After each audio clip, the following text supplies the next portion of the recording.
डीमार्ट पर नज़र हमारी लगातार बनी रहेगी। जो Q1 अपडेट्स इनके आए हैं, क्या क्या बड़ी बातें उनमें उन्होंने कही हैं और किस तरह का फॉरवर्ड लुकिंग व्यू भी पेश किया गया है। मेरी सहयोगी विनी मोतीवाला मेरे साथ जुड़ रही हैं पूरे अपडेट के साथ। विनी, बताइए।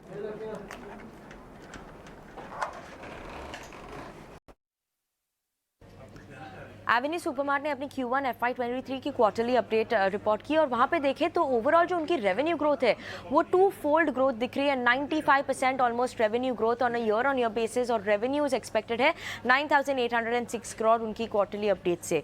उसके अलावा जो क्वार्टर ऑन क्वार्टर बेसिस में भी है रेवेन्यू देखें तो वो भी आप 14% है और ओवरऑल कोविड लेवल से भी कंपेयर करें तो जून 19 में जो रेवेन्यूज थी उससे भी रेवेन्यू इंक्रीज होकर आ रही है। अराउंड 61% इंक्रीज हुई है रेवेन्यूज प्री कोविड लेवल से भी। स्टोर्स जो ओपनिंग है, स्टोर ओपनिंग कंपनी ने ये क्वार्टर में 10 स्टोर ओपनिंग किए हुए हैं और टोटल स्टोर काउंट जो है एंड ऑफ जून में वो है 294 स्टोर्स और ये 10 स्टोर्स जो न्यू स्टोर्स है वो बेस्ट एवर Q1 की स्टोर ओपनिंग हो रही है डीमार्ट के लिए। उसके अलावा लास्ट 3 क्वार्टर में देखें तो कंपनी ने काफ़ी स्ट्रॉन्ग पुश किया है स्टोर ओपनिंग के लिए। 48 न्यू स्टोर्स ओपन किए हैं लास्ट 3 क्वार्टर में ही। और Q1 की अपडेट देखते हुए मॉर्गन स्टैनली ने मेंटेन की है ओवरवेट रेटिंग और टारगेट प्राइस दिया हुआ है 4,332 रुपीज़ पर शेयर। वो हाईलाइट करे कि जो एब्सोल्यूट रेवेन्यू है Q1 में वो हाईएस्ट क्वार्टरली लेवल है कंपनी की रेवेन्यू की। तो काफ़ी इंटरेस्टिंग रेवेन्यू फ्रंट आया है डीमार्ट के लिए और मॉर्गन स्टैनली भी ओवरवेट रेटिंग मेंटेन कर रहे हैं डीमार्ट में। बिल्कुल, ओवरवेट रेटिंग जैसा वामाक्षी भी बता। ब्रोकरेजेस का भी नजरिया आज नजर बनी हुई है। कौन कौन से स्टॉक्स में कॉल्स आए हैं और किस तरह के मूवमेंट है, बताने के लिए मेरे साथ वामाक्षी जुड़ गई हैं। अब बताइए वामाक्षी।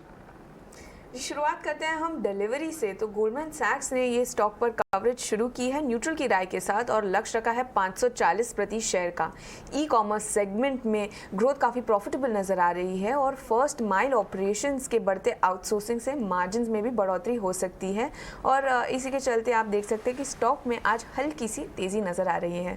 आखिर में फोकस करिएगा डीमार्ट पर। मॉर्गन स्टैनली ने ओवरवेट की राय बरकरार रखी, लक्ष्य रखा 4,300 के करीब और डीमार्ट एक्चुअली इन्होंने एक क्वार्टरली अपडेट प्रोवाइड किया था सैटरडे को और उसी के चलते हम देख सकते हैं कि रेवेन्यू में करीब 19% का कैगर बेसिस पे ग्रोथ नज़र आया है।